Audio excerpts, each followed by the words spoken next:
ينظرون فإنما هي زجرة واحدة فإذا هم ينظرون وقالوا يا ويلنا هذا يوم الدين هذا يوم الفصل الذي كنتم به تكذبون صدق اللہ العظیم۔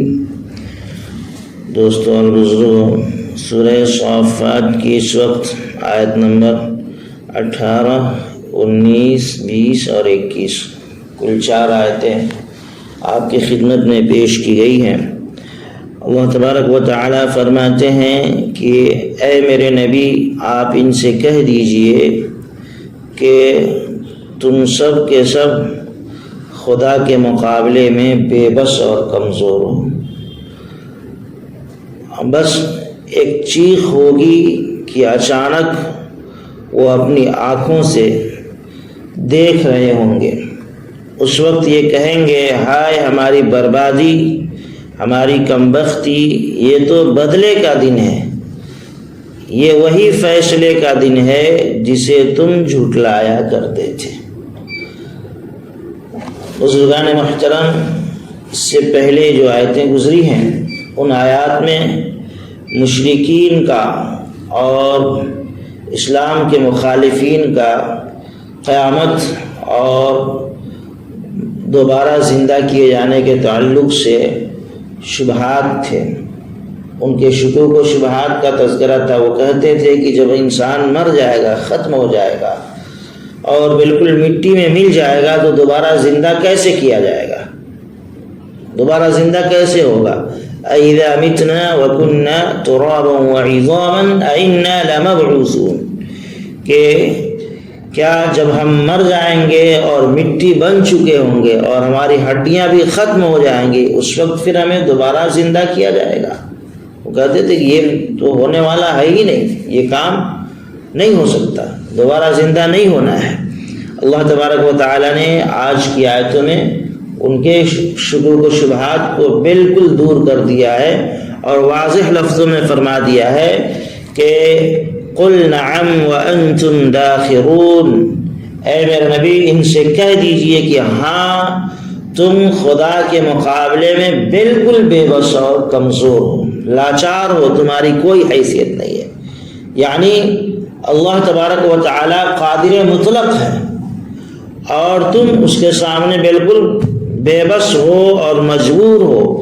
اللہ جو کچھ تمہیں بنانا چاہے وہ بنا سکتا ہے، وہ طاقت والا ہے، بڑی قوت کا مالک ہے، اور پھر جس وقت بھی وہ چاہے گا اس کا ایک اشارہ ہوگا کہ تم اٹھ کر کھڑے ہو جاؤ گے۔ اللہ بے بس نہیں ہے، تم بے بس ہو۔ اللہ تبارک و تعالیٰ کا ایک اشارہ ہوا، تم دنیا میں آ گئے، اور پھر اللہ کا ایک اشارہ ہوگا کہ تم دنیا سے اچانک چلے جاؤ گے، اور پھر اللہ اشارہ کریں گے کہ تم اٹھ کر کھڑے ہو جاؤ گے، اس کے سامنے حاضر ہو جاؤ گے۔ قل نعم وانتم داخرون، اے میرے نبی آپ کہہ دیجئے ہاں تم بے بس اور کمزور ہو اللہ کے مقابلے میں، وہ کمزور نہیں ہے۔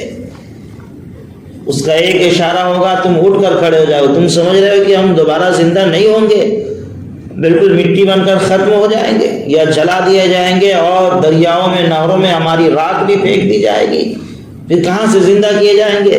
اللہ طاقت والا ہے۔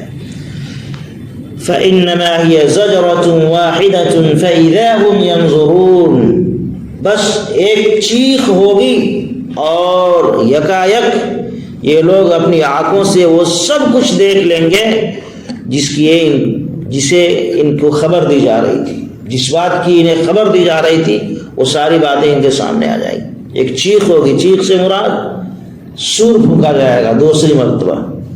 پہلی مرتبہ جب سور پھونکا جائے گا تو ساری مخلوق فنا ہو جائے گی، ختم ہو جائے گی۔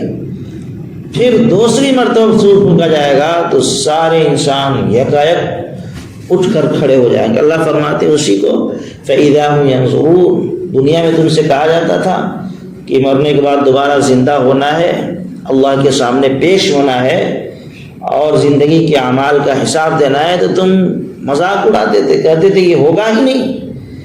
تو اس وقت بس ایک چیخ ہوگی، سور پھونکا جائے گا اور اچانک تم سب کھڑے ہو جاؤ گے، اللہ کی بارگاہ میں پہنچ جاؤ گے، اور جو جو باتیں تم سے کہی جا رہی تھی آخرت کے بارے میں، وہ ساری باتیں تم وہاں دیکھ لو گے کہ تمہارے سامنے ساری چیزیں موجود ہیں، جنت بھی ہے، جہنم بھی ہے، اللہ کا دربار بھی ہے، اور حساب و کتاب بھی لیا جا رہا ہے۔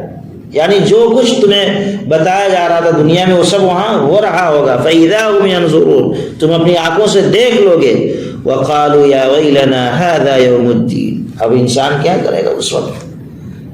اب افسوس کرے گا اور کہے گا ہائے ہماری بربادی اور کمبختی، یہ تو وہی بدلے والا دن ہے جس کے بارے میں ہمیں بتایا جا رہا تھا اور ہم مذاق اڑا دیتے تھے۔ یہ کیا ہو گیا؟ ہم تو سمجھتے تھے یہ ہونا ہی نہیں ہے، یہ تو ہمارے سامنے اب کھڑا ہے، آج حساب و کتاب سب کا لیا جا رہا ہے، یہ تو وہی بدلے کا دن ہے۔ ہم اس کے بارے میں بہت مذاق اڑایا کرتے تھے، لائٹ لے لیتے تھے، سنجیدگی سے غور و فکر نہیں کرتے تھے اس کے بارے میں۔ هذا يوم الفصل الذي كنتم به تكذبون، اللہ رب العالمین فرماتے ہیں کہ یہ وہی فیصلے کا دن ہے جسے تم دنیا میں جھٹلایا کرتے تھے۔ یہی فیصلے کا دن آ گیا، تم اس کو محال سمجھتے تھے اور ناممکن سمجھتے تھے، کہتے تھے یہ سب ہونا نہیں ہے، یہ سب نہیں ہونا ہے، آج آ گیا تمہارے سامنے، اب کیا کرو گے؟ اب وَيَوْمَ يَعُضُّ الظَّالِمُ عَلَى يَدَيْهِ، اس دن ظالم اور مجرم لوگ اپنے ہاتھوں کو چبا جائیں گے، کاٹنے لگیں گے افسوس کی وجہ سے کہ دنیا کی زندگی ہم نے کیوں برباد کر دی، اپنے اعمال نامے ہم نے کیوں سیاہ کر لیے، کاش ہم دنیا میں اچھے اچھے کام کر لیے رہتے۔ اس وقت افسوس ہوگا اور کہیں گے، ان سے کہا جائے گا یہ وہی بدلے کا دن ہے جسے تم جھٹلایا کرتے تھے۔ کون کہے گا؟ ایمان والے کہیں گے۔ بعض روایتوں میں ایمان والے ان سے کہیں گے یار دنیا میں تم سے کہا جاتا تھا نا، تم کہتے تھے ارے ہٹو یہ سب بیکار کی باتیں مت کرو، مرنے کے بعد کوئی زندگی نہیں ہے، کوئی حساب و کتاب نہیں ہے۔ تو ایمان والے کہیں گے دیکھ لو آج آ گیا نا، دنیا میں تم سے کہا جاتا تو تم سمجھتے نہیں تھے، آج آ گیا۔ اور فرشتے بھی کہیں گے کہ دیکھ لو یہی وہ دن ہے جس کے بارے میں تمہیں بار بار آگاہ کیا جاتا تھا اور ہمارے نبی تمہیں بتاتے تھے، تم مذاق اڑانے لگتے، آج آ گیا نا تمہارے سامنے، اب بتاؤ کیا کہاں بھاگ کر جاؤ گے، اب کیا کرو گے؟ تو بہرحال عزیز ساتھیوں، اللہ تبارک و تعالی نے ان آیتوں میں بالکل واضح کر دیا ہے کہ میرے بندو اس غلط فہمی میں نہ رہنا کہ تم جیسے چاہو زندگی گزار لو اور تم سے کوئی حساب و کتاب نہیں ہوگا، نہیں، بلکہ تمہیں ایک نہ ایک دن اپنے رب کے سامنے حاضر ہونا ہے، قیامت آنی ہے، اور اللہ کے عدالت میں کھڑے ہو کر کے تمہیں اپنی پوری زندگی کے ایک ایک عمل اور ایک ایک حرکت اور ایک ایک کام کا حساب دینا ہے۔ یہ ذہن سے نکال دو کہ مرنے کے بعد زندہ نہیں ہونا ہے، ہونا ہے۔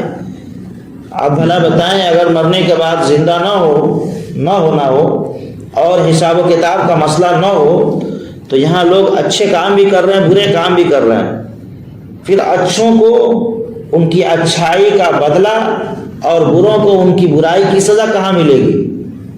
بھائی انصاف کا تقاضا تو یہی ہے کہ جو اچھا کر رہا ہے اس کی اچھائی کا بدلہ اس کو ملے اور جو برا کر رہا ہے اس کی سزا ملے۔ تو آخر کب ملے گی؟ برے کو سزا کب ملے گی اور اچھائی کرنے والے کو اچھا بدلہ کب ملے گا؟ انصاف کا تقاضا تو یہی ہے نا کہ ملنا چاہیے۔ اللہ نے اسی انصاف کے لیے وہ قیامت کا دن اور حشر کا میدان قائم فرمائے گا۔ حساب و کتاب اسی اچھائی کے بدلے اور برائی کی سزا کے لیے اللہ نے پیدا کیا۔ تو بہرحال ہمیں اور آپ کو بھی چاہیے کہ ہم اپنے اعمال کو سنوار لیں۔ ہمارا تو ایمان ہے، یقین ہے اللہ کی ذات پر اور قیامت پر، مرنے کے بعد دوبارہ زندہ ہونے پر، لیکن ہم غفلت اور کوتاہی کی وجہ سے بدعمالیوں میں گھرے ہوئے ہیں، گناہوں میں اور نافرمانیوں میں ملوث ہیں۔ ہمیں چاہیے کہ ہم ان چیزوں سے توبہ کریں اور سچی پکی مومنانہ زندگی گزاریں۔ اللہ ہمیں اور آپ کو سب کو عمل کی توفیق نصیب فرمائے۔